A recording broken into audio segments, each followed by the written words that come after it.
This guy who's a 4-time MVP and he's won each of the last 3 in the National League, or each of the last 3 overall, excuse me. And now he may be a Cy Young Award winner if he gets the proper number of innings. It's just wild. It's just wild. It's crazy to think that somebody that's getting paid $750 million might actually be underpaid. Actually. He is underpaid, which is crazy. He is. And I also love after his performance last night, he's like, yeah, too many walks. Got to be better. 4 walks in 6 innings. That is too many. He's right about that. I'm glad you pointed that out. All right, we heard there coming back about CC talking about SGA and the historical nature of what he's doing here. So have they won the Western Conference Finals? No. Have they won a championship? No. But CC yesterday pointed out that despite the greatness, he's uncomfortable with the list he is potentially going to be on with the multi-time MVP, multi-time champion, if this is to occur. Can I add one thing? Please. Okay. Because I put together something here. I couldn't believe it when I put it together. So if we look at careers in the years that LeBron James has been in the NBA, so 03-04, first season, right? Are we all in agreement? Since LeBron has been in the NBA, he's had the best career, right? Of anyone since he's been in the NBA, unless you want to argue Steph. I was going to say, for me, I could have a very strong argument for Steph. The one-team aspect, no drama. Just the style of the play, how transformational it was. Yeah. Okay, so if you're going to make the argument it's LeBron, you're probably in the masses. If you're going to say, let me just throw a curveball like Smalls just did, it's only going to be Steph Curry, right? We always talk on this show about top line of the resume. Right. If I define top line of the resume as regular season MVP, overall titles, and finals MVP, okay? It's a pretty good top line of the resume. Sure, all of it. If you do the math on that, combine those, since 03-04, LeBron has 12, Steph has 7. Wow. Kobe Bryant, Kevin Durant, and Nikola Jokic each have 5.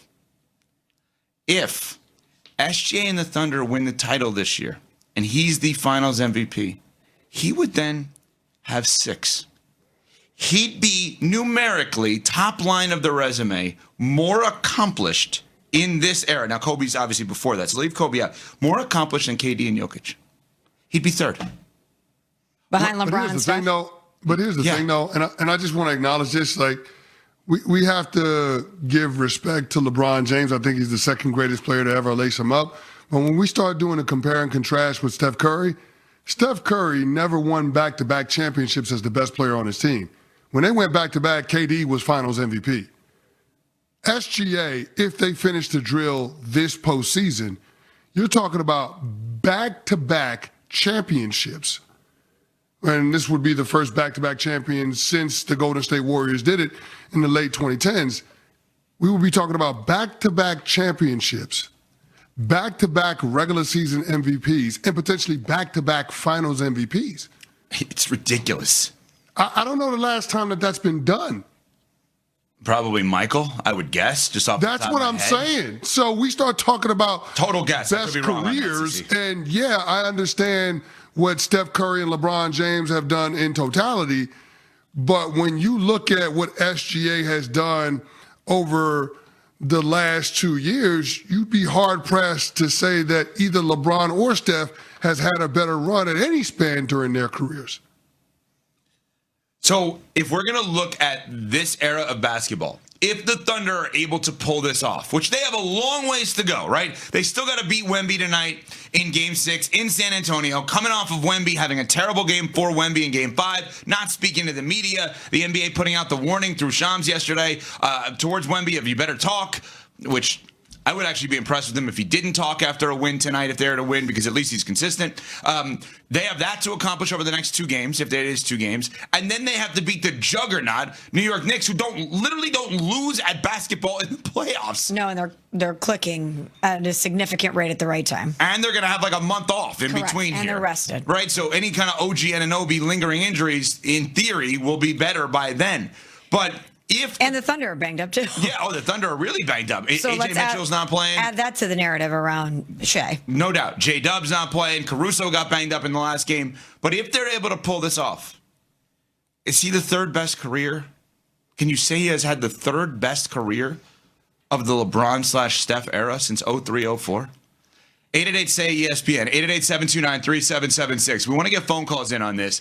Is SGA hovering around third? Yes, based on the math exercise that you just did. And the scary thing about that is it's just the beginning.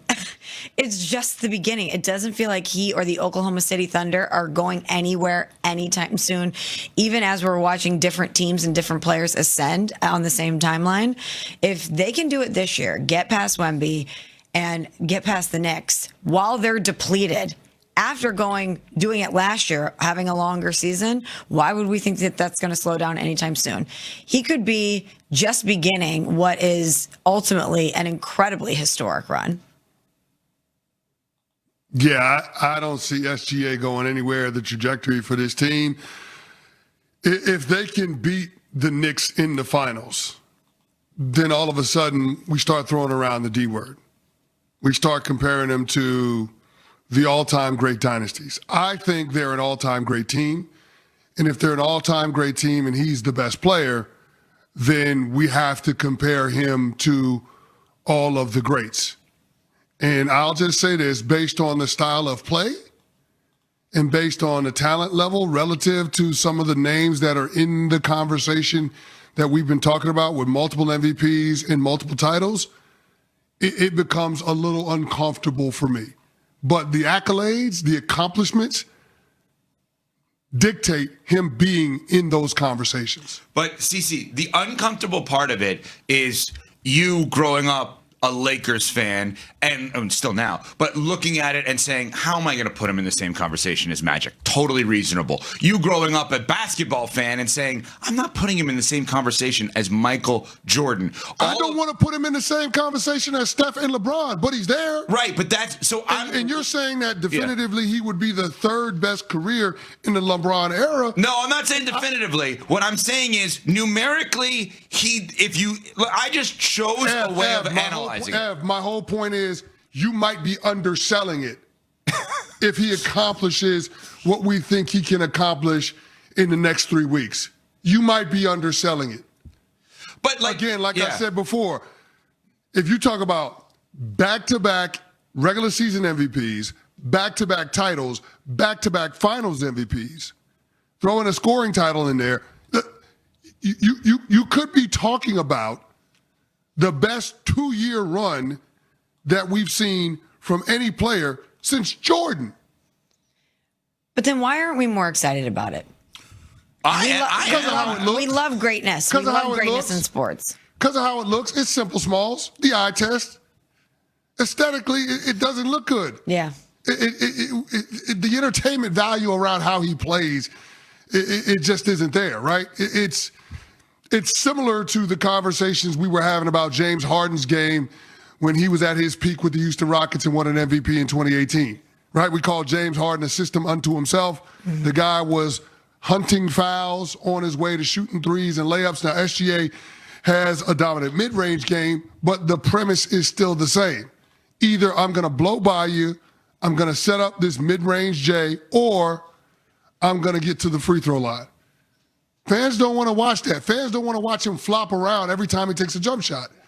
It's not fun to watch.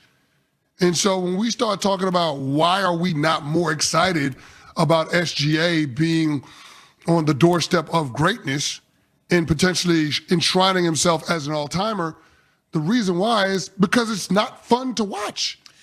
It's an amazing thing. And again, it's how you choose to evaluate it. It's certainly reasonable for people to say, I can't do it because it's too short of a period of time to put him third in the LeBron/Steph era. I'll put Kevin Durant there. No problem. I'll put Jokic there. I'll put Giannis there. Whatever you want to do. But top line of the resume, if you say, like, what am I bragging about most if I'm an NBA player en route to the Hall of Fame? How many titles did I win?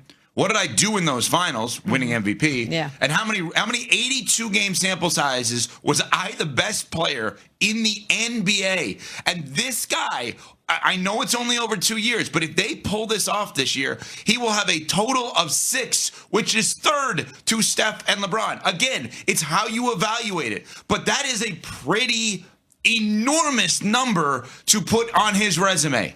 2 MVPs in a row, 2 titles in a row, 2 finals MVPs in a row. In theory, if they pull this off. And obviously tonight on ESPN Radio, yet another reason why it's a must-listen to game between the Thunder